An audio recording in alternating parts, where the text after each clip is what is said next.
నమస్తే phone tapping నమస్తే phone tapping కేసులో ఏవన్ నిందితుడిగా ఉన్నటువంటి ప్రభాకర్ రావు ఇన్ని రోజులేమో క్యాన్సర్ వచ్చింది, నా గొంతు మంచిగా లేదు, నా కడుపు మంచిగా లేదని చెప్పి అమెరికాలో తలదాచుకున్నటువంటి ప్రభాకర్ రావు అమెరికా నుంచి తిరిగి రప్పించడంలో ఒక పక్కన పోలీసులు సఫలీకృతమైనప్పటికీ ఆయన దగ్గర నుంచి సమాధానాలు రాబట్టడంలో సిట్ అధికారులకు మాత్రం ఒక ముప్పు తిప్పలైతే మాత్రం తప్పేలాగా కనపడట్లేదు. ఈరోజు సిట్ అధికారుల ముంగడికి నాలుగోసారి ఈరోజు విచారణకు హాజరైనటువంటి ప్రభాకర్ రావు కనీసం నోరు విప్పి సమాధానం చెప్పేటువంటి ప్రయత్నం కూడా చేయట్లేదట.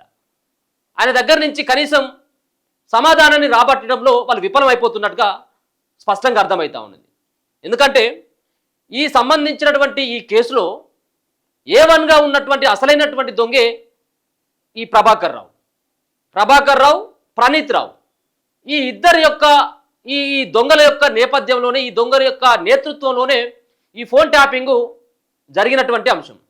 అంటే లక్షలాదిగా సిమ్ కార్డులు కొని చాలామందిని, ఇక నేను ప్రతిసారి చెప్పాల్సిన అవసరం లేదు కావచ్చేమో, దాంట్లో రియల్ ఎస్టేట్ వ్యాపారులు కావచ్చు, సినిమా హీరోయిన్లు కావచ్చు, హైకోర్టు జడ్జిలతో పాటు చాలామందిని బెదిరించేటువంటి కార్యక్రమంతో పాటు వాళ్ళ యొక్క లొసుకులను తెలుసుకునేందుకు ఫోన్ ట్యాపింగ్ చేసి దొంగచాటున వాళ్ళ ఫోన్లు మాట్లాడుకున్నటువంటి అన్ని విషయాలను విని వాళ్ళను బెదిరించేటువంటి కార్యక్రమాన్ని గత సర్కార్ హయాంలో వీళ్ళు ఎస్ఐబి చీఫ్గా పనిచేసినటువంటి ప్రభాకర్ రావు, అదే ఎస్ఐబిలో డిఎస్పీగా పనిచేస్తున్నటువంటి ప్రణీత్ రావు, వీళ్ళ నేతృత్వంలో టీములుగా ఏర్పడి ఆయా జిల్లాలలో ఉన్నటువంటి ప్రముఖుల యొక్క ఫోన్ నెంబర్లు, వాళ్ళకు ఉన్నటువంటి అనుచరులని ఆ ఫోన్లు ట్యాప్ చేసి ఒక పక్కన ఎన్నికల్లో లబ్ధి పొందాలి, మళ్ళీ అధికారంలోకి రావాలన్నటువంటి గత సర్కారుకు సంబంధించినటువంటి ఆదేశాల మేరకి వాళ్ళు చేసినటువంటి ఒక దుర్మార్గమైనటువంటి పని.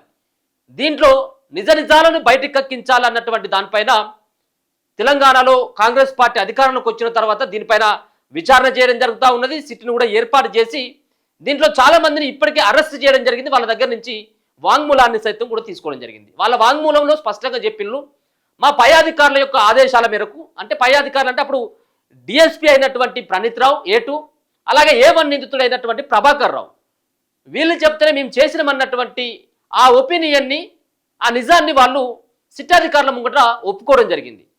అయితే అసలైనటువంటి ఈ దొంగలను బయటికి రప్పించడం కోసం అమెరికాలో తలదాచుకున్నటువంటి ముగ్గురిని, ప్రణీత్ రావు కావచ్చు, ప్రభాకర్ రావు కావచ్చు, శ్రవణ్ రావు కావచ్చు, వీళ్ళని ఇండియాకు రప్పించడం జరిగింది. మొత్తానికి చిట్ట చివరిలో A1 నిందితుడైనటువంటి ప్రభాకర్ రావు ఇండియాకు వస్తే అసలైనటువంటి వాస్తవాలు బయటపడతాయి అన్నటువంటి దానిపైన సిట్ అధికారులు విచారణ జరుపుతూ ఉన్నారు. అమెరికాలో ఉన్నటువంటి ఆయనను ఇక్కడికి రప్పించిళ్ళు. సో ఈరోజు నాలుగోసారి ఆయనను సిట్ అధికారులు విచారించబట్టి, అంటే మొదటి రోజు నుంచి ఇప్పటి వరకు సమాధానం ఒకటే, నాకేం తెలియదు, గుర్తులేదు, మర్చిపోయా అన్నటువంటి సమాధానాలు చెప్తా ఉన్నాడట. సిట్ అధికారులకి ఇప్పటికీ 4 సార్లు పిలిచినప్పటికీ 4 సార్లు అదే సమాధానం చెప్తా ఉన్నాడు. మరి ఈ దొంగకు తెలియకపోతే ఎస్ఐబి చీఫ్కే తెలియకుండా జరుగుతుందా? ఇది ఈయన యొక్క ఆదేశాలు లేకుండా జరుగుతుందా? కానీ నాకు ఏం తెలియదు అని చెప్పేసి తప్పించుకున్నటువంటి ప్రయత్నం చేస్తా ఉన్నాడు. మరి ఇప్పటికే ప్రభాకర్ రావు సుప్రీంకోర్టులో ఒక రిలీఫ్ ఆర్డర్ ఏదో తెచ్చుకున్నాడు. నేను ఇండియాకు రావడానికి సిద్ధమే, నేను సిట్ అధికారుల ముంగట హాజరైతా, సిట్ అధికారులు అడిగినటువంటి ప్రశ్నలకు సమాధానం చెప్తా, ఫోన్ ట్యాపింగ్ ఎవరెవరిది చేసిండ్రు, ఎందుకోసం చేసిండ్రు అన్నటువంటి విషయాలని నేను సిట్ అధికారులకు సహకరిస్తా, కానీ నన్ను అరెస్ట్ చేయొద్దు అని చెప్పేసి ఒక రిలీఫ్ ఆర్డర్ తెచ్చుకున్నాడు. కాబట్టి పోలీసులు వాళ్ళకు కస్టడీలోకి తీసుకునేటువంటి అవకాశం లేదు, ఆయనను జైలుకు పంపించేటువంటి అవకాశం లేదు. కాబట్టి కూకోబెట్టి ఇప్పుడు సిట్ అధికారులు విచారిస్తూ ఉన్నారు. ఈ కేసులో ఉన్నటువంటి ఆ ప్రణీత్ రావుని, ప్రభాకర్ రావుని ఒకరోజు తప్పించి ఒకరోజు పిలుస్తూ ఉన్నారు. ఈరోజు కూడా పిలిచిళ్ళు. ఆయన ఈరోజు కూడా విచారణకు సహకరించట్లేదు, మౌనం వహిస్తూ ఉన్నాడు. నోరు తెరిస్తే నాకు తెలియదు అన్నటువంటి సమాధానం తప్పించి ఇంకేం రావట్లేదు. ఇక ఇప్పుడు సిట్ అధికారులు ఒక కీలకమైనటువంటి అడుగును వేసేటువంటి ప్రయత్నం చేస్తున్నారట. వాళ్ళు కోర్టుకు వెళ్ళేటువంటి యోచనలో ఉన్నారు. ఎందుకు కోర్టుకు వెళ్తారా అంటే, ఆయనకు అరెస్ట్ చేయొద్దు, కస్టడీలోకి తీసుకోవద్దు అని చెప్పేసి ఒక రిలీఫ్ ఆర్డర్ తెచ్చుకున్నాడు కదా, ఆ రిలీఫ్ ఆర్డర్ను అడ్డు పెట్టుకొని ఈ కేసులో తప్పించుకోవాలన్నటువంటి ప్రయత్నం చేస్తూ ఉన్నాడు. కానీ ఇది జరగకుండా ఈ రిలీఫ్ ఆర్డర్ ఏదైతే ఉందో ఆ రిలీఫ్ ఆర్డర్ని రద్దు చేసి పోలీస్ కస్టడీకి ఇవ్వాలి. ఇక ఇన్ని రోజులేమో కూకబెట్టి అడిగిల్లు కదా, నిమ్మలంగా అడిగిల్లు, బుజ్జగించి అడిగిల్లు, బతిలాడి అడిగిల్లు కదా సిట్ అధికారులు. ఇక ఇప్పుడు అట్లాంటిది ఉండదు. ఇప్పుడు కోర్టుకు పోయి ఈ రిలీఫ్ ఆర్డర్ను కొట్టేయిల్లి పోలీసు కస్టడీకి ఇర్రి. ఇస్తే ఏమవుతుందిగా 4 మడత పెట్టి తంతే అసలైనటువంటి వాస్తవాలు బయటపడితే అన్నటువంటి ఉద్దేశంతో ఆ రిలీఫ్ ఆర్డర్ని రద్దు చేయాలని చెప్పేసి వాళ్ళు కోర్టుకు వెళ్ళేటువంటి ఆలోచన చేస్తున్నట్టు తెలుస్తూ ఉన్నది. అంటే ఒక పక్కన చేసినటువంటి దొంగతనాన్ని ఒప్పుకోకపోగా ఇంకా అధికారుల మీదకే రివర్స్ క్వశ్చన్లు వేస్తూ ఉన్నాడు ఈ ప్రభాకర్ రావు. మొన్న మనం చూసుకోవడం జరిగింది కదా, ఒకటే రోజు 650 మంది ఫోన్లు ట్యాప్ చేసింది ఈ దొంగలు. దాని తర్వాత 15 రోజుల కాలంలోనే 4200 మంది ఫోన్లను ట్యాప్ చేసిండ్రు. ఇది బీఆర్ఎస్ పార్టీదా, బీజేపీదా, కాంగ్రెస్దా, ఎంఐఎందా, వాళ్ళ ఇంట్లోదా, పక్కింట్లోదా అనేది కాదు. ఎవరు దొరికితే వాళ్ళనే, ఎవరిపైన అనుమానం ఉంటే వాళ్ళనే, ఎవరిని లొంగ తీసుకోవాలన్న ఫోన్ ట్యాప్లే, ఎవరిని బెదిరించాలన్న కానీ ఫోన్ ట్యాప్లను అడ్డం పెట్టుకొని సుమారుగా 15 రోజుల కాలంలోనే 4200 మంది యొక్క ఫోన్ ట్యాప్ చేసిండ్రు. మరి ఇంత బహిరంగ రహస్యమైనప్పటికీ సిట్ అధికారులు రేపు కోర్టుకు ఆధారాలు సమర్పించాలి. కాబట్టి ఇప్పుడు దొరికినటువంటి దొంగలు వీళ్ళు, కానీ కోర్టుకు కావాల్సింది సాక్ష్యాలు. కానీ ఈ సాక్ష్యాలను ఏ విధంగా చూపెట్టాలి కోర్టుకు అనేదే ఇప్పుడు పెద్ద ప్రశ్న. వీళ్ళు నిండా దొరికిపోయిళ్ళు, వీళ్ళు కంపల్సరిగా వీళ్ళు ప్రజాక్షేత్రంలో ప్రజల ముంగట వీళ్ళు దోషులుగా నిలబెట్టేటువంటి ప్రయత్నం జరుగుతుంది. కానీ ఏ విధంగా నిలబెట్టాలన్నదే ఇప్పుడు పెద్ద సమస్య. ఎందుకంటే వీళ్ళు నోరు ఇప్పుతలేడు కదా, 4200 మందియా 42,000 మంది అనేది తర్వాత. కానీ ఇక్కడ చేసినటువంటి దీని వెనకాల ఉన్నటువంటి శక్తులు ఎవరి ఆదేశాల మేరకు చేపించినటువంటి ఆ ప్రశ్నకు సమాధానాలు ఎవరు చెప్పట్లేదు. ఇప్పుడు ఈ ప్రణీత్ రావు అనేటోడు దొంగ ఉన్నాడు కదా, ప్రణీత్ రావు అనేటోడు గతంలో బీబీనగర్ పోలీస్ స్టేషన్లో పనిచేస్తూ ఉంటే అప్పటి నుంచి ఈ వ్యవహారం అంతా స్టార్ట్ అయిపోయింది. వారికి ఒక డిఎస్పీగా ప్రమోషన్ ఇచ్చిళ్ళు. వీళ్ళు ఒక 4 బ్యాచ్లు నేర్చుకొని 4 టీములు ఏర్పాటు చేసి మొత్తం అంతా కూడా ఎక్కడికక్కడ బగ్స్ పెట్టి ఏ విధంగా ఫోన్ ట్యాప్ చేయాలి అన్నటువంటి దానిపైన ఇజ్రాయెల్ వివిధ దేశాల్లో ఉన్నటువంటి పరికరాలను తీసుకొచ్చి మొత్తం అంతా ఆధ్వర్యం నడిచింది. ఈ ఆధ్వర్యం నడిచిందంటే ఈయనేమో ఎస్ఐబిలో డిఎస్పీ ప్రణీత్ రావు, ఎస్ఐబి చీఫ్ అయినటువంటి ఇద్దరు కులపొల్లే ప్రభాకర్ రావు. అంటే ప్రణీత్ రావు అనేటోడు చేసినటువంటి దానికి ఫోన్ ట్యాపింగ్ ఏ విధంగా సక్సెస్ చేస్తే అంత ప్రమోషన్లు ఇచ్చినట ప్రణీత్ రావు అనేటోనికి. అంటే ఆ విధమైనటువంటి ఒక దుర్మార్గమైనటువంటి కార్యకలాపాలకు పూనుకున్నారు. గతంలో ఉన్నటువంటి ఆ సర్కారులో ఉన్నటువంటి మంత్రుల ఫోన్ ట్యాప్ చేసిండ్రు, ఆ ఇంట్లో ఫోన్ కూడా వాళ్ళు ట్యాప్ చేసుకున్నారట.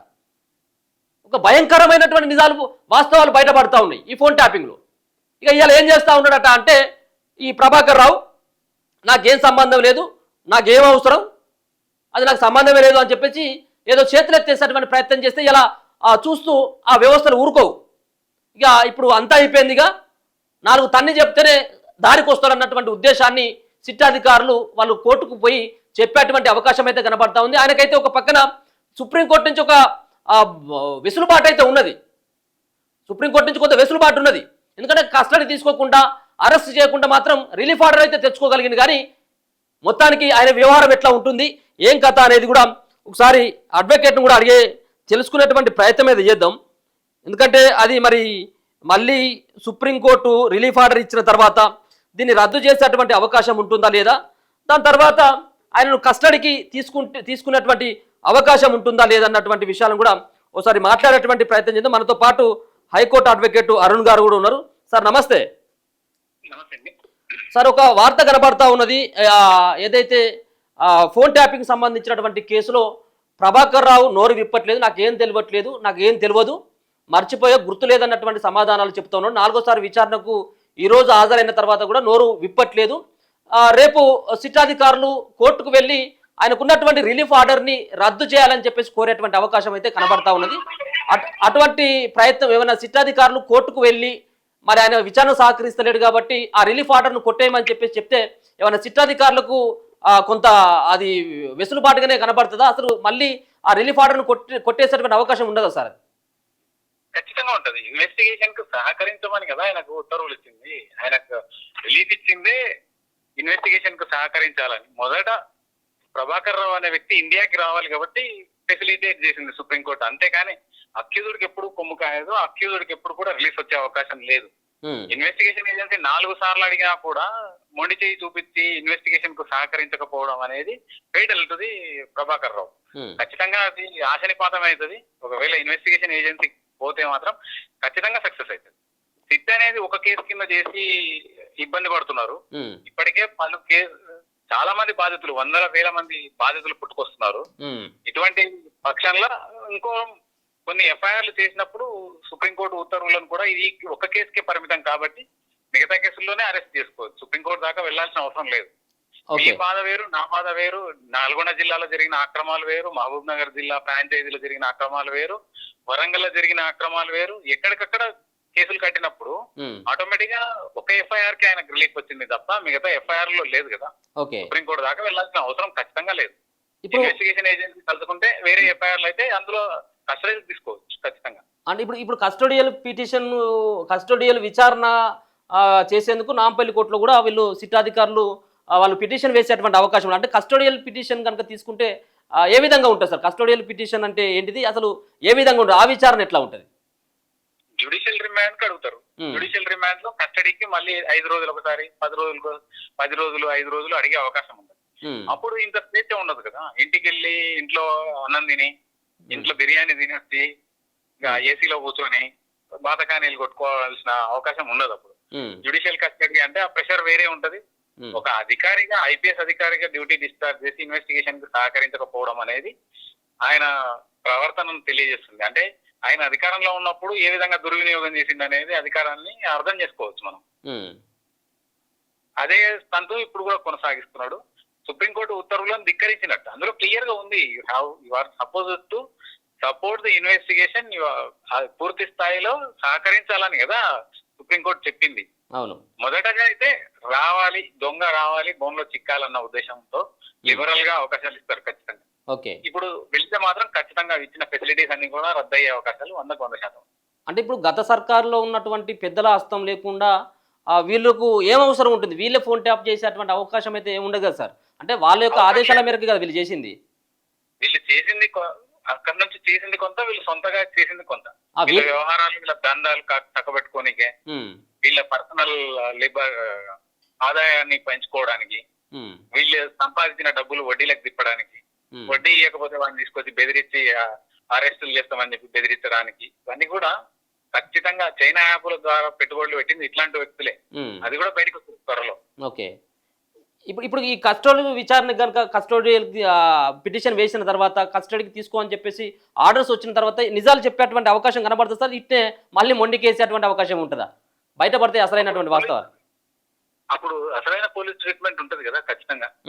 ఆ ట్రీట్మెంట్ ఖచ్చితంగా తలొగ్గాల్సి వస్తుంది. ఇప్పుడు బయటికి వెళ్ళి మళ్ళా సలహాలు తీసుకుంటున్నారు, ఈ క్వశ్చన్లు వేసిండ్రు, న్యాయ సలహాలు తీసుకుంటున్నారు, నేనేం చెప్పాలి, సహకరించొద్దు, ఇటువంటి సలహాలు సూచనలు ఇచ్చే వ్యక్తులు దూరంగా ఉంటారు కదా. అవునవును, ఏసీలు చెంచల్గూడలో, చెర్లపల్లిలో ఏసీలు వచ్చే అవకాశాలు లేవు. అవును, అప్పుడు గోరోజనం అనేది దిగే అవకాశం ఉంటది కాబట్టి దిగి చెప్పాల్సి వస్తుంది అప్పుడు. Okay, thank you sir. Okay, so మొత్తానికి అయితే కస్టడీ తీసుకున్న తర్వాత ఎట్లాంటి వెసులుబాటు ఉండయి. ఒక 5 రోజులు 9 రోజుల పాటు పోలీస్ కస్టడీలోకి తీసుకుంటే అప్పుడు ఈ రోజు సిట్ అధికారులు ప్రశ్నలు అడిగితే కాసేపటికి పోయి మళ్ళీ న్యాయ నిపుణులతో ఏ విధంగా మాట్లాడలేదు అనేది అది అప్పటికప్పుడు సరిపెట్టుకుంటా ఉన్నాడు. కానీ ఇప్పుడు అటువంటి వెసులుబాటు ఉన్నది. వాళ్ళు నెక్స్ట్ మొత్తానికైతే మాత్రం అమెరికా నుంచి తీసుకురావడం కోసం ఒక పక్కన సుప్రీంకోర్టు కొంత వెసులుబాటు ఇవ్వచ్చేమో, కానీ విచారణకు సహకరించకుండా నువ్వు నోరు మూసుకొని ఉండమని చెప్పేసి ఏ కోర్టు కూడా చెప్పదు. వీళ్ళు చేసినటువంటి దొంగతనాన్ని తప్పించుకునేందుకోసం ఆడుతున్నటువంటి ఒక డ్రామానే ఏదో సిట్టాధికారులు 4 సార్లు పిలిచిన 40 సార్లు పిలిచిన తర్వాత అలసిపోయి నన్ను వదిలేస్తారన్నటువంటి ఒక భావనతో ఉన్నాడా లేదా మరి తెలియదు. కానీ ఇప్పుడు కస్టడీకి తీసుకున్న తర్వాత ఈ తాత సంగతి, అసలైనటువంటి సంగతి బయటపడేటువంటి అవకాశం అయితే కనపడతా ఉన్నది. ఇక్కడ ప్రధానమైనటువంటి వార్త కూడా అన్ని ప్రశ్నలకు ఒకే సమాధానం చెప్తా ఉన్నాడట. విచారణకు సహకరించని ప్రభాకర్ రావు సుప్రీంకోర్టుకు వెళ్లే యోచనలో సిట్టు, రిలీఫ్ రద్దును కోరుతూ పిటిషన్ వేసే ఛాన్సు, ట్యాపింగ్ కేసులో కీలక పరిణామం. ఫోన్ ట్యాపింగ్ కేసులో A1గా ఉన్నటువంటి మాజీ ఎస్ఐపి చీఫ్ ప్రభాకర్ రావు 4వ సారి ఇవాళ సిట్ అధికారుల ఎదుట హాజరై తాజాగా ఎస్ఐపి మాజీ డిఎస్పీ ప్రణీత్ రావు ఇచ్చిన స్టేట్మెంట్ ఆధారంగా ప్రభాకర్ రావుకు పలు ప్రశ్నలు సంధించిండు. ఈ నేపథ్యంలో ఆయన సమాధానాలు చెప్పేందుకు మొండికేసినట్లు తెలుస్తుంది. పదే అడిగినా చెప్పిన సమాధానమే మళ్ళా చెప్తున్నట్టుగా సమాచారం. దీంతో తీవ్ర అసహనానికి గురైన సిట్ అధికారులు సంచలన నిర్ణయం తీసుకున్నారు. ఫోన్ ట్యాపింగ్ కేసులో దర్యాప్తునకు ప్రభాకర్ రావు ఏమాత్రం సహకరించడం లేదంటూ త్వరలో సుప్రీంకోర్టును ఆశ్రయించేటువంటి అవకాశం కనబడతా ఉంది. అదే కోర్టు ఆయనకు ఇచ్చిన రిలీఫ్ను రద్దు చేయాలని పిటిషన్ దాఖలు చేయబోతున్నారు. అలాగే ఆయనను కస్టోడియల్ విచారణ చేసేందుకు నాంపల్లి కోర్టులో సిట్ అధికారులు పిటిషన్ వేసేటువంటి అవకాశం కూడా ఉన్నదట. అంటే ఈ కేసులో సిట్ అధికారులు దర్యాప్తు వేగవంతం చేసినట్టుగానే మనకు అర్థమవుతా ఉన్నది. తప్పించుకునేందుకు అన్ని దారులు వెతుకుంటున్నటువంటి ప్రభాకర్ రావుకి సుప్రీంకోర్టులో ఇచ్చినటువంటి వెసులుబాటునే రద్దు చేసేటువంటి కార్యక్రమాన్ని సిట్ అధికారులు తీసుకున్నారంటే ఇక దీంట్లో ప్రభాకర్ రావుని కూకోబెట్టేటువంటి అడిగేటువంటి అవకాశమే లేదు. ఈ ప్రణీత్ రావు అంటే ఇప్పటికే ఓపెన్ అయిపోయినట్టుగా తెలుస్తూ ఉన్నది. ప్రణీత్ రావుకి ఇచ్చినటువంటి ఆర్డర్స్ ఎస్ఐబి చీఫ్ నుంచే వచ్చినాయి, ఈ ప్రభాకర్ రావు నుంచి. ఇక ఉన్నది ప్రభాకర్ రావుని ఓ 9 రోజుల పాటు 5 రోజుల పాటు కస్టడీ తీసుకొని 4 దొంగతే కానీ అసలైనటువంటి వాస్తవాలు బయటపడతాయి అనేది ఇది సిట్ అధికారులు నిర్ణయించినట్టుగా తెలుస్తూ ఉంది. ఇది రేపో మాపో ఈ సంబంధించినటువంటి అంశానికి పుల్ స్టాప్ పడేటువంటి అవకాశం ఉంటుంది. పుల్ స్టాప్ అంటే కేవలం ఇది ఒక దేశ భద్రతకే ఆటంకం కలిగించేటువంటి విధంగా వీళ్ళు చేసినటువంటి ఒక దుర్మార్గమైనటువంటి చర్య.